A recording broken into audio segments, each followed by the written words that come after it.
आज की जो सच्ची घटना की कहानी है, जिसे सुनकर आप दंग रह जाएंगे। इससे पहले कि अगर आप हमारे चैनल को सब्सक्राइब नहीं किया है तो जल्दी से चैनल को सब्सक्राइब कर लें। कहानी है उत्तर प्रदेश के जिला उन्नाव से। दरअसल एक लड़की जो पढ़ने में शुरू से ही बेहद होशियार थी, एक दिन स्कूल से अपने घर जा रही थी। जैसे ही घर जा रही थी तो दो लड़के दो मंचले उस पर टिप्पणी करने लगते हैं। लड़की की सुंदरता को देखकर तरह तरह की बातें कर रहे थे। लड़की को अच्छा नहीं लगा, लड़की को गुस्सा आता है। नजदीकी पुलिस स्टेशन जाती है, जाकर कहती है कि दो मंचले लड़के मुझे छेड़ रहे थे। लेकिन पुलिस ने जैसे ही शिकायत को लिया, उस शिकायत को सुना, पुलिस ने पूरे ईमानदारी से कोई कार्रवाई नहीं की। इसलिए उस लड़की को गुस्सा आता है। उस लड़की ने प्रण किया, प्रतिज्ञा ली कि अब कुछ जिंदगी में बड़ा करना है, कुछ अलग करना है। यानी कि उसी दिन उसने कसम खाई थी कि मुझे पुलिस का ऑफिसर बनना है और फिर मैं देखती हूं कि किस तरह से मंचले, किस तरह से गुंडे अपने इरादे में कामयाब होते हैं। हर किसी की जिंदगी में ब्रेक लगा देना है, जो भी नियमों का उल्लंघन करेगा। लड़की ने पढ़ना शुरू किया और पढ़ते पढ़ते लगातार मेहनत करते करते साल 2012 में उसने सीपीएस एग्जाम क्वालिफाई किया। और जैसे ही सीपीएस का एग्जाम क्वालिफाई किया तो उसे उत्तर प्रदेश पुलिस में डीएसपी का पद मिल जाता है। और डीएसपी का पद मिलने के बाद, ट्रेनिंग लेने के बाद उस लड़की ने अपना काम करना शुरू कर दिया था। जगह जगह जिलों में ट्रांसफर होते चले गए। साल 2017 की बात है, 22 जून का वह वाक्य है। दरअसल सियाना तहसील में पोस्टिंग होती है। बतौर डीएसपी के रूप में श्रेष्ठा ठाकुर अब उनकी पुलिस चेकिंग कर रही थी। इसी बीच में भारतीय जनता पार्टी के नेता से कुछ कहा सुनी हो जाती है। मामला सोशल मीडिया पर कुछ इस कदर वायरल होता है कि वजह उस नेता पर कार्रवाई होने के उल्टी ही इन पर डीएसपी पर कार्रवाई हो जाती है। जैसे ही कार्रवाई होती है, अब इन्हें थोड़े बहुत ने नहीं बल्कि लाखों नहीं बल्कि करोड़ों लोग देश के जानने लगे, पहचानने लगे और उनके लिए सपोर्ट शुरू हो जाता है। जैसे जैसे वायरल हो रही थी, अच्छा भी लग रहा था, लेकिन इसी बीच में ट्रांसफर होता है तो इन्हें खराब भी लगता है। और एक सोशल मीडिया पर एक पोस्ट करती हैं कि चिराग का अपना कोई मकान नहीं होता, वह जहां भी रहेगा वहां रोशनी फैलाएगा। कुछ इस तरह की तसल्ली देते हैं। उन्होंने जो पोस्ट की और पोस्ट करने के बाद फिर हजारों नहीं सैकड़ों लोगों का इन्हें प्यार मिलने लगा। और देखते देखते सोशल मीडिया पर उनकी जो फ्रेंड फॉलोइंग थे लगातार बढ़ने लगी। लाखों उनके फॉलोअर भी हो जाते हैं। और यह जहां जहां जाती थी वहां वहां अपना ऐसी काम कर रही थी। लेकिन इसी बीच में घर वाले यानी कि माता पिता होते हैं और दो भाई होते हैं। यह दो भाइयों की छोटी बहन होती है। एक भाई का नाम मनीष प्रताप, दूसरे के नाम मनोज प्रताप। इन परिवार के लोगों ने कहा कि बेटा अब तो कई साल हो गए, तुम्हारी नौकरी भी लग चुकी है और 5 साल तो बीत चुके हैं। नौकरी लगने के बाद क्यों ना शादी कर लो, शादी करोगी तो एक अपनी अच्छी जिंदगी भी चलने लगेगी। तभी जब बात शादी का ख्याल आता है तो शादी का ख्याल आने के बाद फिर अब सोचने लगती है कि कहीं से कोई अच्छा रिश्ता मिल जाए। और अच्छे रिश्ते की तलाश करने के लिए इन्होंने मैट्रिमोनियल साइट्स पर जाकर मैं अपने योग के एक वर की तलाश करना शुरू कर दिया। ऐसे सोशल साइट के पन्ने पलटते पलटते एक दिन उनकी नजर पहुंचती है एक रोहित राज नाम के एक व्यक्ति पर। रोहित राज सिंह, जो कि साल 2008 के आईआरएस होते हैं, अभी ऑफिसर होते हैं। इनका रिश्ता उनके लिए और लड़की का रिश्ता लड़के के लिए। अब दोनों की बातचीत का सिलसिला शुरू होता है। कहां सीपीएस अगर देखा जाए, तुलना की जाए तो सीपीएस का एक छोटा सा पद होता है। आईआरएस के मुकाबले आईआरएस एक बड़ी बात हो जाती है। अब एक आईआरएस का एक सीपीएस के लिए रिश्ता आए तो जाहिर सी बातें, घर में खुशियों का माहौल हो जाएगा। लड़का लड़की आपस में बातचीत करना शुरू कर देते हैं। वह लड़का लड़की कहा दोनों ही ऑफिसर होते हैं। बातचीत का सिलसिला शुरू होता है।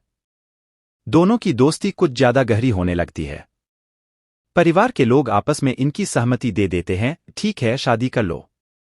रोहित राज ने अपने बारे में बताया कि उसके 2 बहनें और दोनों विदेश में ही सेट है।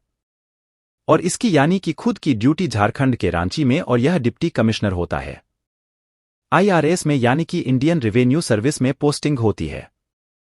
और वैसे मूल निवासी होता है बिहार का नवादा, उसका ही अमराई एक जगह होती है, वहां के निवासी होते हैं। जिंदगी में सब कुछ ठीक चल रहा था।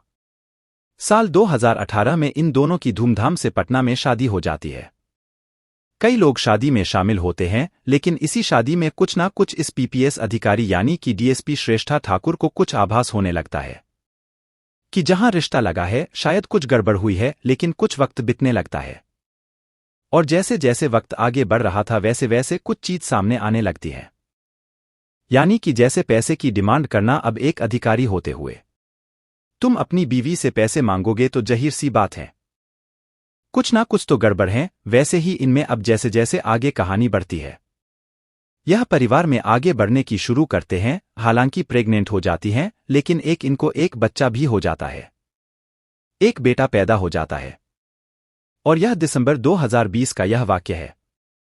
यह उत्तर प्रदेश के जिला अमरोहा के तहसील हसनपुर लगती है। हसनपुर में डीएसपी के पद पर तैनात हो जाती हैं। पुलिस चेकिंग कर रही थी, जैसे बुलंदशहर में चेकिंग कर रही थी, हसनपुर में चेकिंग कर रही थी।